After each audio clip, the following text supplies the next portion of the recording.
বাঙালি অস্মিতায় আঘাত, প্রতিবাদে ভাষা মিছিলে হাঁটলেন মুখ্যমন্ত্রী মমতা বন্দ্যোপাধ্যায়। তার আগে জেলা প্রশাসনের আধিকারিকদের উপস্থিতিতে বীরভূমের গীতাঞ্জলি প্রেক্ষাগৃহে প্রশাসনিক বৈঠক সারেন মুখ্যমন্ত্রী। এদিনের বৈঠক থেকে বিজেপি শাসিত রাজ্যে বাঙালি হেনস্থা নিয়ে ফের একবার সোচ্চার হন মুখ্যমন্ত্রী। এদিন বলেন, রেহাই পাচ্ছে না বাচ্চারাও।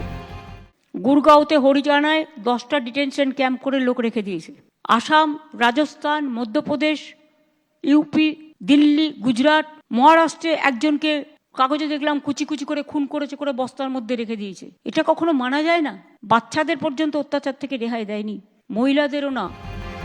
এসআইআর নিয়ে তরজার মাঝেই ভোটার তালিকা থেকে যোগ্য ভোটারের নাম বাদ দেওয়ার যে অভিযোগ উঠেছে বিজেপি শাসিত রাজ্যগুলির বিরুদ্ধে, সেই আশঙ্কাতেই কার্যত উদ্বিগ্ন মুখ্যমন্ত্রী।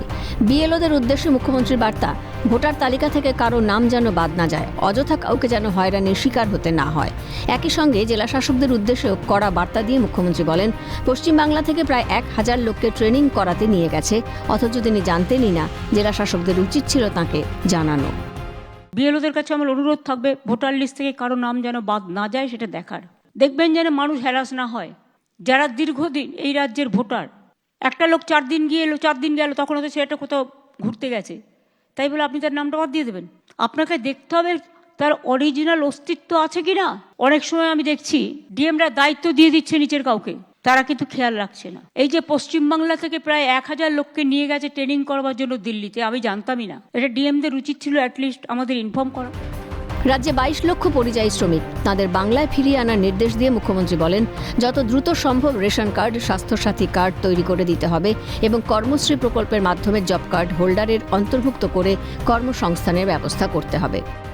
আমাদের 22 লাখ পরিযায়ী শ্রমিক আছে। আমি সাবিরুলকে বলবো, ও যেহেতু এই কমিটির চেয়ারম্যান আছে আর মলয় আছে, দুজনে মিলে বসে সিএস এর সাথে কাল পরশুই বসে একটা স্কিম তৈরি করো, ওদের ফিরিয়ে আনো। আমার দরকার নেই বাংলার বাইরে গিয়ে কিছু দালালের কথা শুনে যখন অত্যাচার হয় তখন তারা থাকে না, পালিয়ে যায়।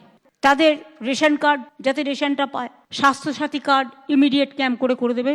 আর হচ্ছে তাদের আমরা কর্মশ্রী যে জব কার্ড হোল্ডার আছে, ইমিডিয়েট জব কার্ড হোল্ডারে সব কটাকে ঢোকাবো যাতে তারা কাজ পায়। 100 দিনের কাজ বাংলার আবাস, গ্রামীণ সড়ক যোজনার পাশাপাশি জল মিশন প্রকল্পের টাকাও বন্ধ করে দিয়েছে। প্রশাসনিক বৈঠক থেকে কেন্দ্রীয় বঞ্চনার অভিযোগ মুখ্যমন্ত্রীর। পাশাপাশি পঞ্চায়েত সমিতিগুলির উদ্দেশ্যে তিনি বলেন, রাস্তা, আলো, জল সহ স্কুল, বিল্ডিং ও আইসিডিএস সেন্টারগুলির মেরামতের দিকে নজর দিতে হবে।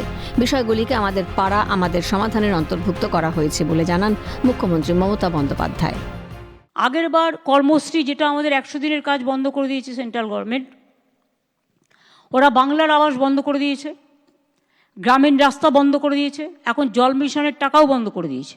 লোকাল কাজগুলো আপনারা করুন, বড় বড় কাজগুলো তো গভর্নমেন্ট করে।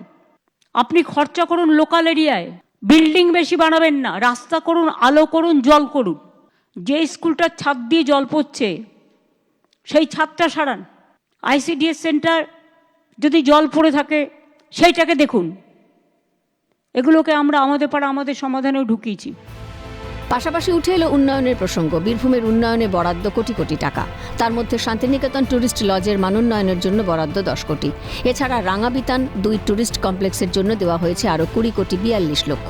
তারাবিতান পর্যটন ক্ষেত্রের মানোন্নয়নে বরাদ্দ 84 লক্ষ। হাসুলিবাঁকের উন্নয়নে বরাদ্দ 2 কোটি 47 লক্ষ। শান্তিনিকেতনের ট্যুরিস্ট লজের মানোন্নয়নে আমরা প্রায় 10 কোটি টাকা খরচ করেছি। রাঙাবিতান 2 ট্যুরিস্ট কমপ্লেক্স আরও 20 কোটি 42 লক্ষ টাকা দেওয়া হয়েছে। তারাবিতান পর্যটক কেন্দ্রের মানোন্নয়নে 84 লক্ষ টাকা কাজ চলছে। লাভপুরে হাসুলি ব্লকের উন্নয়নে 2 কোটি 47 লক্ষ টাকা ডিপিআর তৈরির কাজ চলছে। বিজেপি শাসিত রাজ্যে বাঙালি হেনস্থার অভিযোগের সরব জনদরদি মুখ্যমন্ত্রী। বীরভূম থেকে ভাষা আন্দোলনের সূচনা। পরিযায়ী শ্রমিকদের প্রতি এই অত্যাচার তিনি কোনোভাবেই মেনে নেবেন না, তা তাঁর কথাতেই স্পষ্ট। পাশাপাশি কবিগুরুর বীরভূমকে নতুনভাবে সাজিয়ে তুলতেও বদ্ধপরিকর মুখ্যমন্ত্রী। ক্যামেরায় জ্যাকি সিংয়ের সঙ্গে রাজা সাহা ও অমরনাথ দত্তের রিপোর্ট, ক্যালকাটা নিউজ।